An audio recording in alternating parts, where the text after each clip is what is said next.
Hello all. Madras ஹைகோர்ட்லேருந்து typist office assistant driver அந்த மாதிரி வேக்கண்ட் முன்னாடி போட்டிருந்தாங்க. அதுக்கு மோஸ்ட்லி அப்ளை பண்ணியிருப்பீங்க. அப்ளை பண்ணியிருக்கிறதுக்கு உங்களோட அப்ளிகேஷன் ரிஜெக்ஷன் ஆகியிருக்கா என்னன்னு அவங்களே ஒரு பிடிஎஃப் கொடுத்துருக்காங்க. யாரோட நேமில் ரிஜெக்ட் ஆகிருக்கு, எதனால் ரிஜெக்ட் ஆகிருக்கு அப்படின்னா சரியாக அதுக்கான டாக்குமெண்ட்ஸ் கொடுக்காமல் இருந்தீங்கன்னா அது ரிஜெக்ட் ஆகிருக்கு. அந்த ரிஜெக்ஷனில் உங்கள் நேம் லிஸ்ட் இருக்கான்னு எப்படி பார்க்கலான்னு பார்ப்போம்.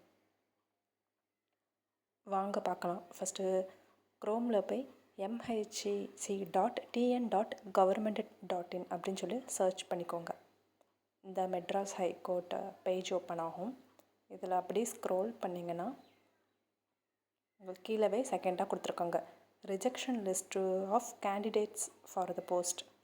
ஓகே, அதை இப்போ கிளிக் பண்ணலாம்.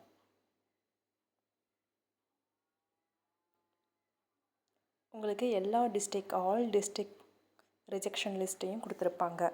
எதனால் ரிஜெக்ஷன் ஆகியிருக்கீங்க அந்த டீட்டெயில்ஸுமே கொடுத்துருப்பாங்க. இப்போ அரியலூர், சென்னை, கோயம்புத்தூர் எல்லாமே கொடுத்துருக்காங்க.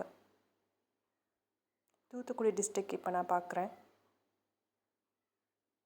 பிடிஎஃப் கிளிக் பண்ணிங்கன்னா ஓகேன்னு ஓப்பன் ஆகும்.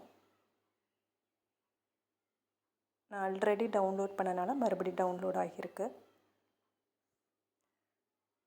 நெக்ஸ்ட் இதில் பார்த்தீங்கன்னா தெரியும் என்ன ரீசனா ஃபீஸ் நாட் பெய்டு. இவங்களாம் ஃபீஸ் பே பண்ணாமல் இல்லை பெண்டிங்கில் இருந்தவங்களாம் இருக்கும். அவங்களோட நேம் லிஸ்ட்லாம் கொடுத்துருக்காங்க.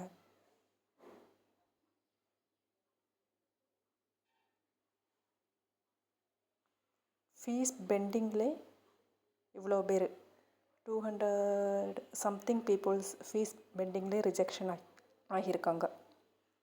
அதுக்கப்புறம் நெக்ஸ்ட் பாருங்கள், the following candidate are not eligible for widow reservation hence. நீங்கள் விடோவாக இருந்தால் அதுக்கான சர்டிஃபிகேட் வைக்கலனாலும் உங்களுக்கு ரிஜெக்ஷன் பண்ணியிருக்காங்க. எதனால் ரிஜெக்ட் பண்ணியிருக்காங்கங்கிறத அப்படி டீட்டெயிலாகவே கொடுத்துருக்காங்க. இதுவும் ஒரு வகையில் நல்லது தான். நம்மளுக்கு ஏன் ஹால் டிக்கெட் வரலை, எதுக்குன்னு நம்ம கன்ஃபியூஸ் ஆகாமல் எதனாலும் நம்மளோட டீட்டெயில்ஸே க்ளீனாக கொடுத்துட்டாங்க.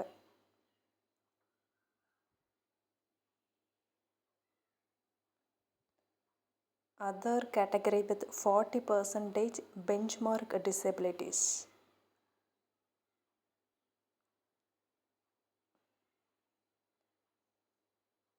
நிறைய லிஸ்ட்டு போயிட்டே இருக்குது. நிறைய பேர் ஃபீஸ் பெண்டிங்னால் சர்டிஃபிகேட் ப்ராப்பராக வைக்காதனால ரிஜெக்ட் ஆகியிருக்காங்க.